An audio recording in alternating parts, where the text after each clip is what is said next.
नमस्कार दोस्तों, मैं अभिषेक कढ़ी आपको जानकारी दूं कि अब कानपुर में नहीं रुक रहा है बदमाशों का कहर। उसी के साथ कानपुर में आज से 22 दिन पूर्व गोविंद नगर विधानसभा बर्रा 5 कानपुर के चमन यादव नाम के एक व्यक्ति के पुत्र संजीव यादव को अपहरणकर्ताओं ने अपहरण कर लिया, जिसके बाद उन्होंने फिरौती भी मांगी।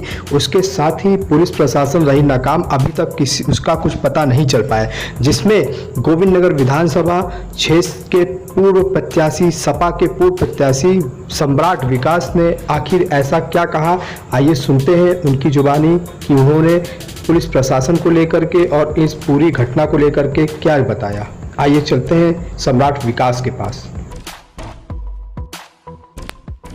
कानपुर का जो ये अपहरण का मामला है, सही मायने में ये सरकार और सरकारी तंत्र पे सवालिया निशान खड़ा करता है और सरकार की और सरकारी तंत्र की विफलता का प्रमाण भी है। ये बताइए, जिस पीड़ित परिवार ने 22 दिनों से लगातार संबंधित थाना और सीओ और एडिशनल एसपी के लगातार संपर्क में रहा, 2-2, 3-3 घंटे बुलाकर उनको ब्रीफ किया जाता रहा और उनसे ये भी कहा गया, इस मामले की जानकारी हमको 26 तारीख को हो गई थी और उनके पीड़ित के परिवार के लोगों से ये कहा गया प्रशासन द्वारा कि इसको आप मीडिया में मत आने दो, नेतागिरी मत होने दीजिए, नहीं तो हो सकता है कोई घटना घट जाए। हमने इस मामले को जानकारी हुई, लेकिन उसके बाद हम लोग शांत बैठ गए। कल जब ये जानकारी हुई कि पुलिस की सहमति से, पुलिस की उपस्थिति में जो बैग ले जाकर गुजैनी पुल के नीचे अपहरणकर्ताओं ने मांगा और फेंका गया रात में, तो सवाल ये है कि वो बैग, पुलिस को क्या है, पुलिस तो अपने बचाव के लिए ये कह रही है कि उस बैग में पैसे नहीं थे। क्या पुलिस का ये जवाब जायज है?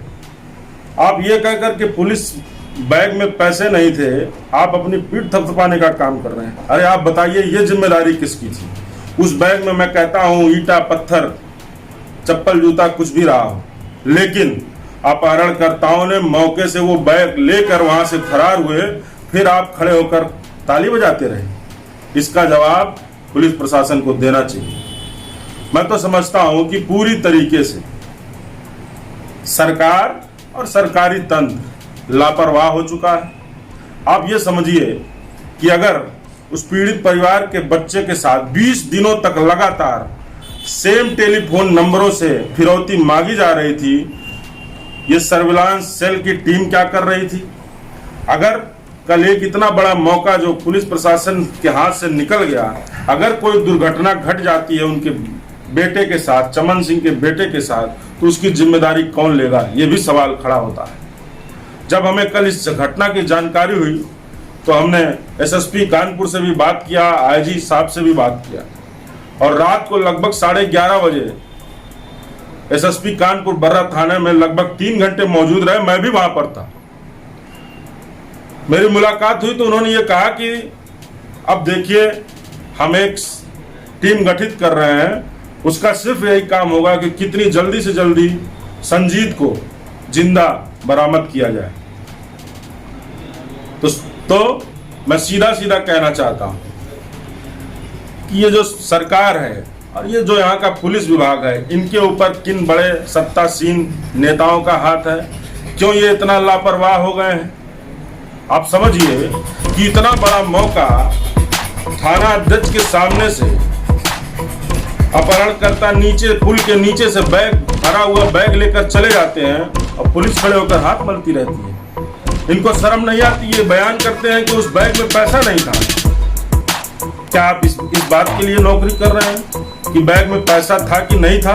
आखिर आप ये कब बताएंगे कि 20 दिनों से जिस नंबर को आप लगातार ट्रेस कर रहे थे, उसमें आप असफल क्यों हुए? मैं तो मानता हूं कि सरकार पूरी तरीके से कानून व्यवस्था के नाम पर विफल है और जो ये सरकार के मुख्यमंत्री का दावा है कि अपराधी तो देश छोड़कर चला गया है, इस दावे पर यह तमाचा है। धन्यवाद।